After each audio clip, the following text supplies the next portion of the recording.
Oke, kita sampai pada materi tentang analisis statistik. Gitu ya. Statistical analysis dan pengujian hipotesis.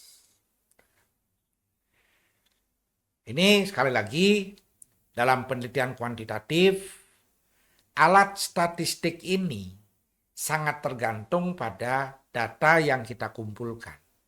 Dan data yang kita kumpulkan tergantung pada hipotesis yang ingin kita uji. Dan hipotesis yang ingin kita uji tergantung pada research question yang kita ajukan. Ya, research question tergantung pada problem yang kita ingin pecahkan. Jadi historisnya seperti itu. Nah, di dalam memilih statistik, ya, ini aturannya adalah bahwa yang harus kita tahu, statistik ada dua kelompok dulu. Ada statistik deskriptif, ada statistik inferensi. Statistik deskriptif itu itulah yang menjelaskan tentang dispersi, kemudian tendensi sentral. Itu yang dijelaskan di deskriptif. Jadi menjelaskan karakteristik data. Sedangkan untuk statistik inferensial ini dipecah jadi dua tergantung pada skala dari data. Kalau skalanya interval atau rasio, kita akan menggunakan statistik parametrik. Kalau skalanya nominal atau ordinal, kita menggunakan non-parametrik. Sekarang mari kita lihat yang pertama, statistik deskriptif. Nah, statistik deskriptif ini tadi menggambarkan tentang tendensi sentral, dispersi, frekuensi, termasuk uji kesesuaian. Nah, ini seringkali keliru di dalam menampilkan data statistik tanpa melihat apakah skala data itu nominal, ordinal, atau interval. Contoh begini. Peneliti sebenarnya variabelnya bersifat nominal. Katakanlah dummy 01, laki 1, 0 perempuan gitu misalnya ya. Tapi kemudian waktu dia menampilkan statistik deskriptif, dia menuliskan rata-rata. Jadi kalau minimal 0, maksimal 1, rata-rata kan jadi setengah. Nah setengah itu kan nggak bermakna. Karena 1 artinya laki, 0 artinya perempuan. Kalau setengah artinya apa? Nah, itu artinya keliru ketika dia menampilkan statistik deskriptif. Harusnya, kalau datanya itu nominal, maka yang dicari bukan rata-ratanya, tetapi modusnya. Ya. Lalu dispersinya yang kita lihat frekuensinya, frekuensi relatifnya, termasuk proporsinya. Berapa persen laki, berapa persen perempuan. Berapa persen 1, berapa persen 0. Kalau ordinal yang kita cari median. Nah, kalau interval atau rasio baru kita mencari mean-nya. Kita mencari rata-rata. Jadi banyak yang digeradak gitu saja gitu ya. Buat tabel statistik deskriptif. Variabelnya jenis kelamin. Minimal 0, maksimal 1, rata-rata 0,5. Jadi gak bermakna. Mestinya dipisah. Statistik deskriptif misalnya. Panel A, variabel kategorik. Panel B, variabel kontinu. Gitu kan? Jadi yang kategorik itu termasuk yang nominal, ordinal gitu ya. Lalu kemudian yang kontinu, interval, rasio. Itu dipisah gitu ya. Jadi bila perlu panel A, panel B, panel C. Kalau variabelnya ada yang nominal, ada yang ordinal, ada yang interval, rasio. Gitu ya. Jangan sampai keliru gitu ya. Karena komputer atau statistik kan nggak ngerti kalau itu jenis kelamin. Yang dia tahu 0 dan 1. Disuruh hitung rata-rata dia bagi 2 kan gitu. Jadi kita yang kurang benar memerintahkan aplikasinya gitu ya. Nah, kemudian statistik inferensi. Statistik inferensi itu tadi digunakan kalau variabel kita skala datanya interval atau rasio. Ya. Atau Kalau nominal ordinal itu yang non parametrik, gitu kan? Jadi inferensi itu tadi ada parametrik, ada non parametrik. Nah, apa alat statistik yang kita pakai itu tergantung pada banyak hal. Pertama, tergantung pada jumlah variabel. Apakah univariat atau bivariat atau multivariat? Itu alat ujinya beda-beda. Ya. Yang kedua, tujuan riset. Tujuannya itu apa? Komparasi atau asosiasi? Yang asosiasi, korelasi atau kausalitas. Itu alat ujinya juga bisa beda. Skala pengukurannya, nah ini tadi, metrik atau non-metrik. Ya. Nominal, ordinal, non-metrik. Kalau interval rasio, metrik, parametrik. Ini rambu-rambu di dalam memilih statistik.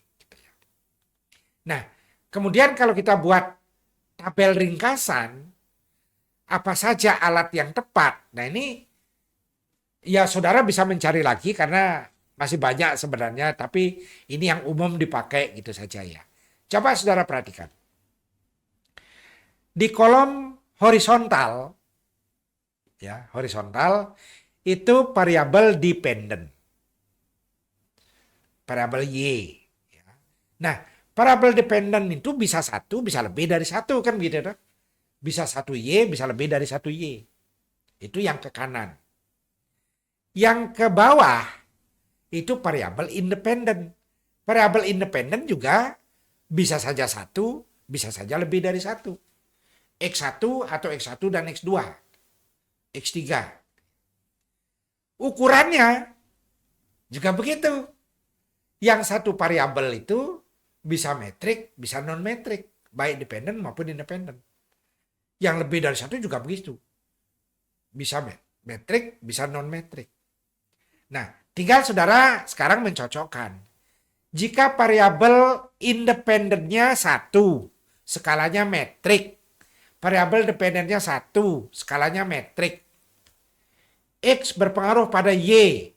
X dan Y sama-sama metrik. Ya pakai regresi linear sederhana.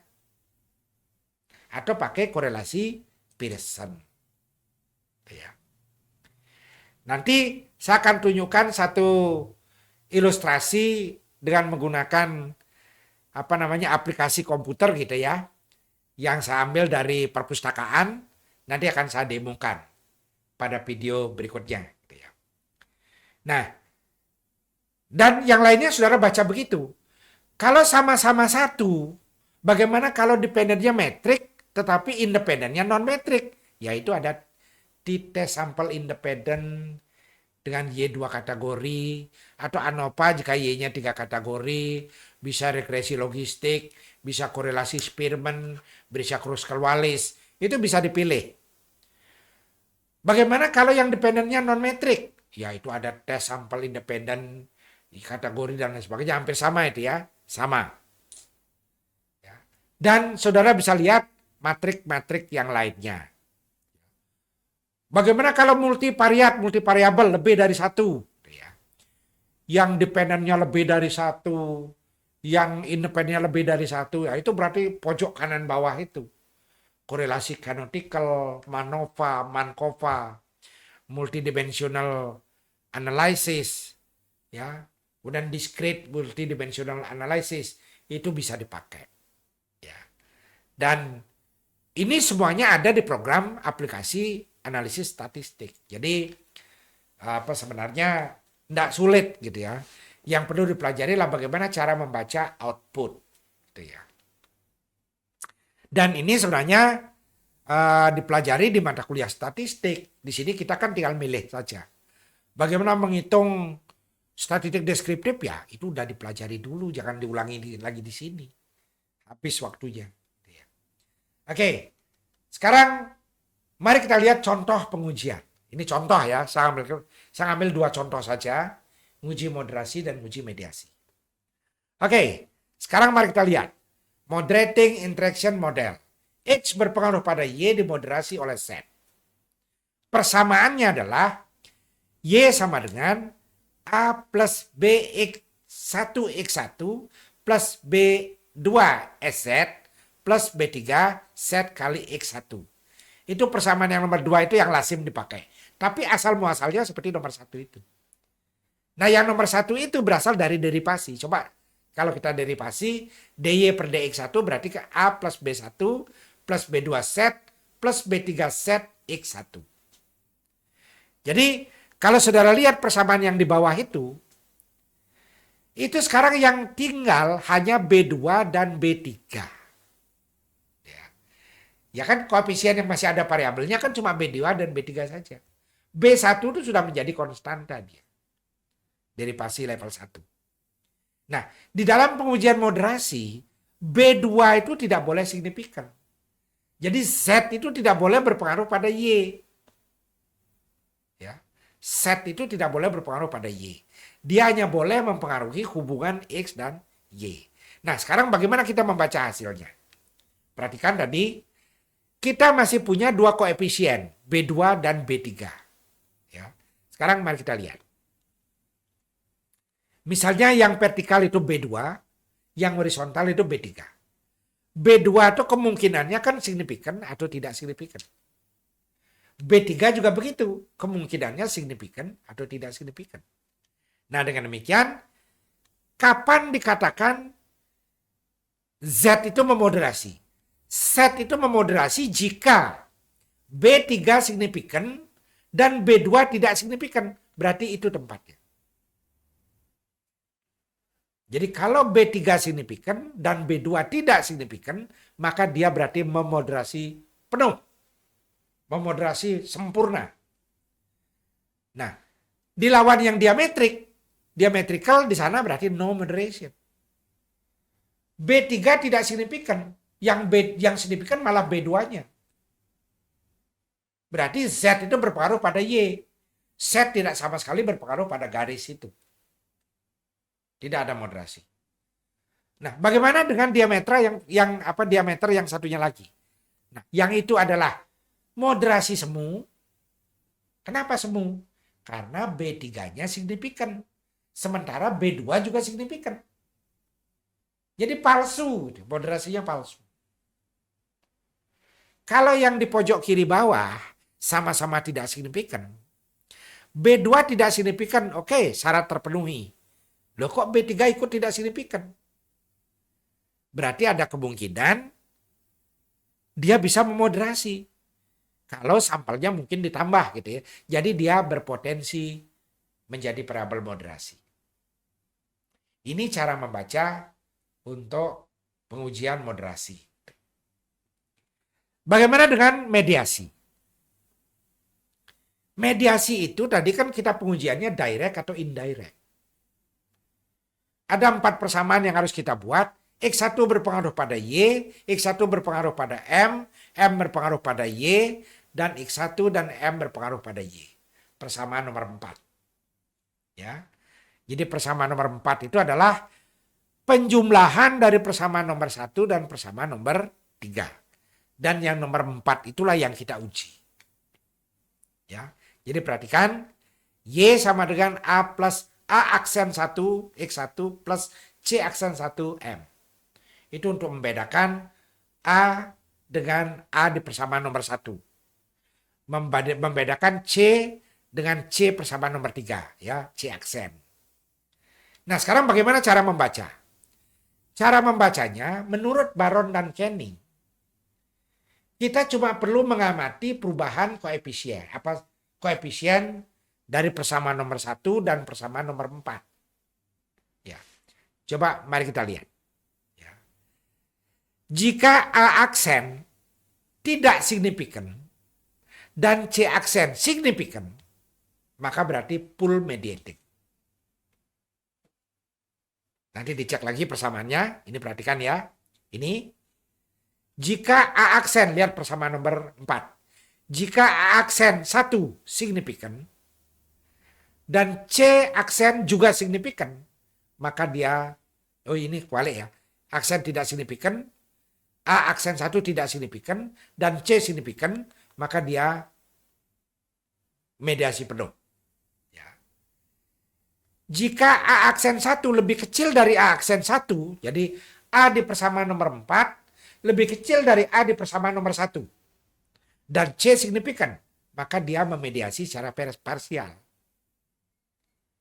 Nah, jika sebaliknya A di persamaan nomor 4 lebih besar dari A di persamaan nomor 1 dan C aksen di persamaan nomor 4 tidak signifikan, maka tidak ada mediasi. Jadi X itu berpengaruh langsung ke Y, tidak pernah melalui Z. Jadi silakan saudara pelajari. Ini menurut Baron dan Kenny. Bagaimana kalau menurut Sobel? Ya. Kalau menurut Sobel, ini harus diuji. Jadi apakah M2 ini memediasi apa tidak? Maka kita harus mengalihkan B1 kali C1. Itu koefisien Bapak Ibu. Adik-adik. Itu B1 itu koefisien hubungan X berpengaruh pada M. Dan C1 itu adalah M berpengaruh pada Y. Itu kita kalikan. Ya. Nah, kalau di dalam kita menghitung T adalah koefisien bagi standar error, maka ketika koefisien B1 dikalikan dengan koefisien C1, maka standar errornya juga harus dikalikan. Maka kita menemukan nilai Sobel. Jadi Z itu Sobel. Z sama dengan B kali C, B1 kali C1 dibagi perkalian standar error kedua koefisien itu. Nah, tetapi ini sebenarnya tidak perlu ruwet ini ngitungnya karena saudara cukup ngambil di Google. Ketik kalkulator Sobel, tapi sekarang sudah berubah formatnya. Yang Aroyan dan Goodman itu sudah hilang, yang ada cuma Sobel saja.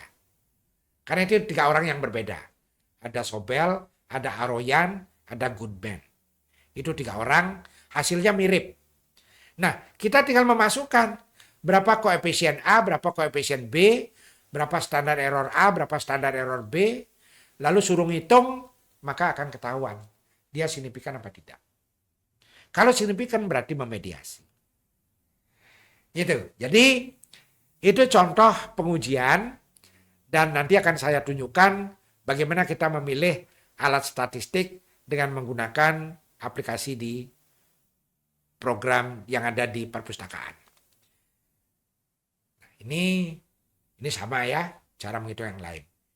Nah, kemudian ada satu hal yang sering kali terjadi salah kaprah tentang uji asumsi klasik. Di beberapa penelitian atau di beberapa skripsi, tesis, bahkan disertasi, itu apapun regresinya selalu menggunakan uji asumsi klasik. Jadi apapun makannya teh sosro minumnya, gitu kan seperti Sumanto ya. Jadi apapun regresinya ada asumsi klasik yang nggak benar. Jadi asumsi klasik itu digunakan itu agar kita memperoleh model prediksi terbaik. Jadi untuk uji model. Sehingga kalau dalam model itu lulus uji asumsi klasik, kita menghasilkan yang namanya Best Linear Unbiased Estimator. Atau singkatnya, uji asumsi klasik itu hanya diperlukan jika satu, tujuan riset saudara memang ingin membuat model. Yang kedua, modelnya itu menggunakan regresi linier. Datanya time series. Dan series-nya more than 100. Jadi kalau bukan untuk ini, nggak usah pakai uji asumsi klasik. Gitu ya. Seperti sisir itu udah apa sih? Sisir itu kan untuk nyisir rambut. Ya. Kalau botak perlu sisiran enggak? Enggak perlu. Boleh sisir? Ya boleh saja, tapi enggak perlu. Gitu ya. Jadi kalau orang botak seperti saya ini, saya masih ada rambut ini. Saya pakai sisir. Jadi kalau enggak punya rambut, boleh enggak sisiran? Boleh, enggak ada yang larang. Tapi perlu enggak? Nah itu problemnya. Ini juga begitu.